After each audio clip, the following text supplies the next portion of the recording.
Sa investigasyon ng mga pulis, posibleng nagkaroon ng pagtatalo ang magkasintahan.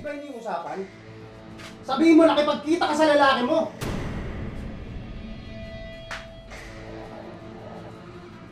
Bakit kasi hindi mo ako inintay?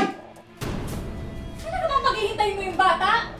Lumalagoy na sa ihi yung anak mo? Inuuna mo ba yung pagtambay-tambay mo? Dapat di na lang kita sinamay. Pareho kayo na nanay mo. Bakit? Sino ang pinagyabang ko sa pamilya ko? Sino ka ba, ha? Ano ka ba bago kita makilala?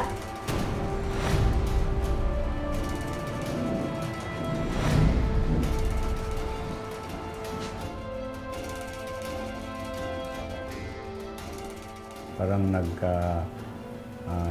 nagkasagutan lang siguro. Hanggang sa tuluyan ng nagdilim ang paningin ni Rodante.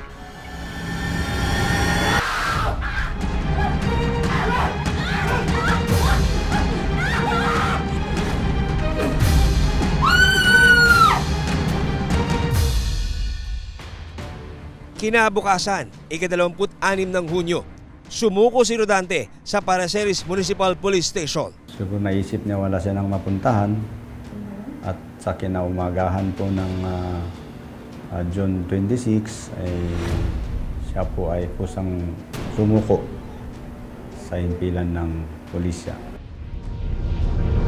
Patay ko yung asawa ko!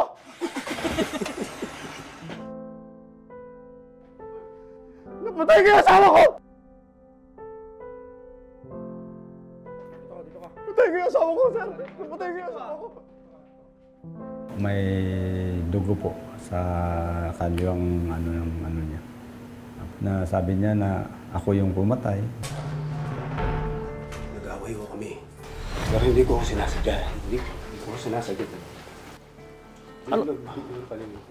Sa harap ng isang abogado, inamin ni Rodante ang nagawang krimen.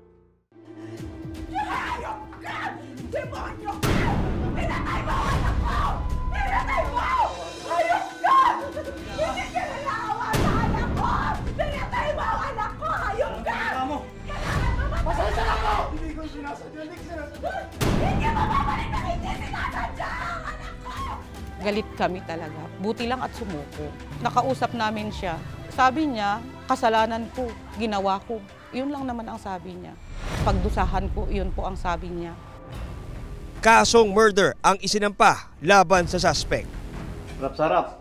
Sinubukan ng investigador na kunan ng panig ang akusado na si Rodante pa lang daw, pero tumanggi siyang magbigay ng pahayag.